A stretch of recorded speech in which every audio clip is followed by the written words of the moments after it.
लोगों से junior agent जो 2001 से लेकर आज तक शुक्ला जी के उनके कदमों के पीछे मैं चला हूं, पच्चीनों पे चला हूं। मैं किसी अधिकारी को सर नहीं कहता हूं। 20 साल में क्या मेरा कुछ बाल बांका कर पाए?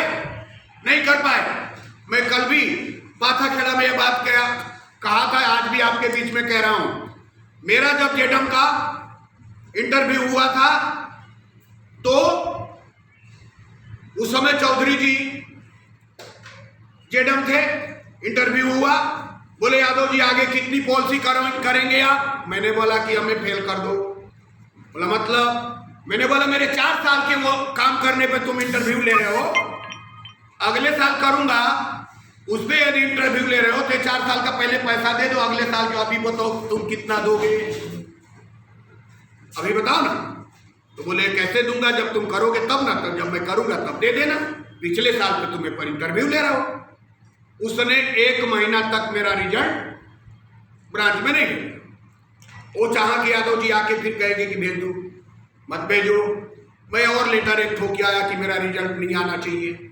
इधर से एक लेटर ठोक के आया, उधर से शुक्ला जी से बम्बू पड़वा दिया। शुक्ला जी बोले कि गंगासागर यादव का आज 3 बजे तक ब्रांच में यदि पास होने का लेटर नहीं गया तो आप सोच लेना।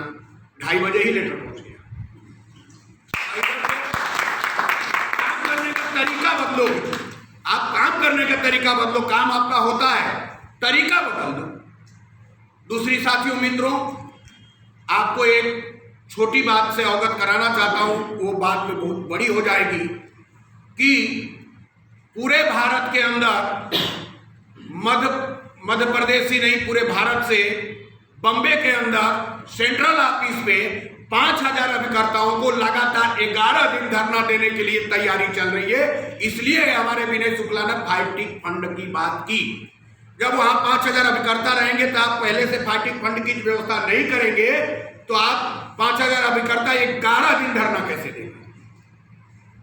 उसकी परमिशन जिस दिन मिल जाएगी, ये कोविड की बात चल रही है, कोविड से थोड़ा बाहर आकर के अब परमिशन मिलेगी। 11 दिन जब केंद्रीय कार्यालय पर हम धरना देंगे, अभी तक किसी संगठन ने केंद्रीय कार्यालय को उतने दिन धरना नहीं दिया है जितने दिन हमारे शुक्ला जी ने सोच लिया। हमारे शुक्ला जी की बुराई भी होती है कि यार इतना दिन धरना की बात कर देते हो, क्यों नहीं करें?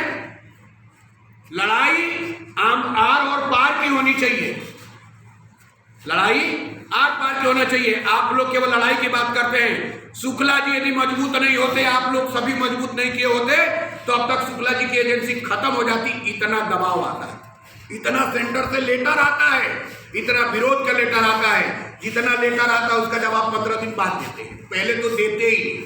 15 दिन बीत जाता है, जब उसका डेट खत्म हो जाता है तब लेटर लिखते हैं। लेकिन अपना लेटर रोज। उनकी सबसे बड़ी अच्छाई है, 3 फेसबुक आईडी है, 5-5 हजार 15,000 अभिकर्ता जुड़े हुए उसमें। उन्होंने क्या करते हैं कि सब लोग यदि व्हाट्सएप से नहीं है तो फेसबुक से हमारा लेटर देखे। पर डे, महीने में उनका 30 नहीं, मुझे लगता है 40 लेटर हो जाता है।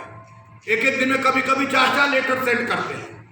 और केवल LIC को नहीं, भारत सरकार को, किसी प्रदेश के स्टेट गवर्नमेंट को, सब जगह वो लेटर भेजते हैं। मेरे मित्रों, बहुत सारी बातें आपके बीच में मैंने किया और आगे भी करता रहूंगा। एक चीज आपके बीच में कहना चाहता हूं, जो हमारे नए साथी लोग आए हैं, आपकी लड़ाई कौन लड़ता है? आपका बड़ा भाई। बड़ा भाई कब आपकी लड़ाई लड़ेगा? जब आप बड़े भाई की बात मानोगे। बड़े भाई की बात नहीं मानोगे तो बड़े भाई आपकी लड़ाई कैसे लड़ेगा? इसलिए एक मन के अंदर बात बना लो, इस संगठन यदि हमारे लिए एक पैसे के काम करता है तो मुझे भी संगठन के लिए एक पैसा देना चाहिए। वो कैसे? यदि आपका 20,000 कमीशन महीने का बनता है तो 20,000 में से 0.10%, मैंने 1 रुपया नहीं कहा, 1%, 0.10% यदि 20,000 में से निकालेंगे तो कुछ तो पैसा आएगा। उतना ही मैंने बाहर रख दिया, एक गोलक में रख दिया। किस लिए? अपने बच्चों के लिए। संगठन का मतलब अपने बच्चों के लिए। कैसे बच्चों के लिए? सुन लीजिए, आज संगठन के माध्यम से जो लड़ाई हम लोग लड़ रहे हैं, जिस कोविड में छोटे छोटे बच्चों के, अभिकर्ताओं के जो छोटे छोटे बच्चे वो अभिकर्ता डेथ हो गया, उसको पालन पोषण LIC नहीं करेगा। इसलिए एक जो है 10 लाख का, 15 लाख का जो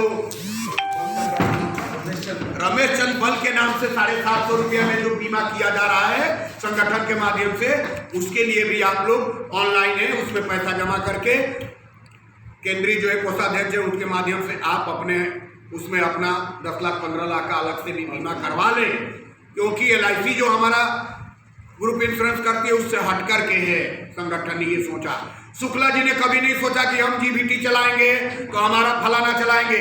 शुक्ला जी भी सोचते तो 2014 से अभी तक 7 साल राष्ट्रीय अध्यक्ष रहते हो गया, कोई ऐसा सिस्टम बना लेते कि उनके पास पैसा भरता, संगठन जाए भाड़ में, पैसा आ गया हमारे जेब में। कभी नहीं सोचा, लेकिन जितने पुराने अध्यक्ष रहे अपने अपने लिए नया नया काम बना लिया तलुआ चाट करके। शुक्ला जी वो शेर है कि जिंदगी में मरना तो स्वीकार है, झुकना स्वीकार नहीं है। हमारे बैतूल शाखा के शेर उन्हीं के भाई हैं, हमारे बैतूल शाखा के अभिकर्ता उन्हीं के भाई हैं, हम सभी लोग उन्हीं के भाई हैं। शुक्ला जी अभिकर्ता को कभी पद से नहीं देखते हैं, सभी अभिकर्ता को भाई मानते हैं, हम सबको भाई मानते हैं। एक भी नाम बता दीजिए कि आप फोन करते होंगे तो क्या डी शुक्ला जी आपका फोन उठाने से मना किए? ऐसा राष्ट्रीय अध्यक्ष कब मिलेगा? हमने और भी राष्ट्रीय अध्यक्षों को देखा है कि महीनों पर फोन लगाए तो फोन नहीं उठाते, आने की तो छोड़ दो। लेकिन हमारा सौभाग्य है, हमारे भोपाल डिवीजन की सौभाग्य कि हमारे बीच में भोपाल में राष्ट्रीय अध्यक्ष रहते हैं और हमें जब मर्जी करता है उनसे मिलने की तो पूछ करके हम मिल भी लेते हैं। ये बहुत बड़ी बात है साथियों। जो लड़ाई बैतूल ही नहीं, भोपाल डिवीजन की कोई भी शाखा भोपाल डिवीजन के पदाधिकारियों के ऊपर डालेगी कि हमारा ये लड़ाई आप लड़ो डिवीजन में रह करके, मैं आपके लड़ाई को लेकर के डिवीजन की ईंट से ईंट बजाने की ताकत रखता हूं, आपके बल पे, अपने बल पे नहीं, हमारे भाइयों के बल पे डिवीजन की ईंट से ईंट लड़ाने की बजाने की बात रखता हूं और मैं करूंगा, करता रहूंगा। जय हिंद, जय लियाफी, DS शुक्ला जिंदाबाद, लियाफी जिंदाबाद।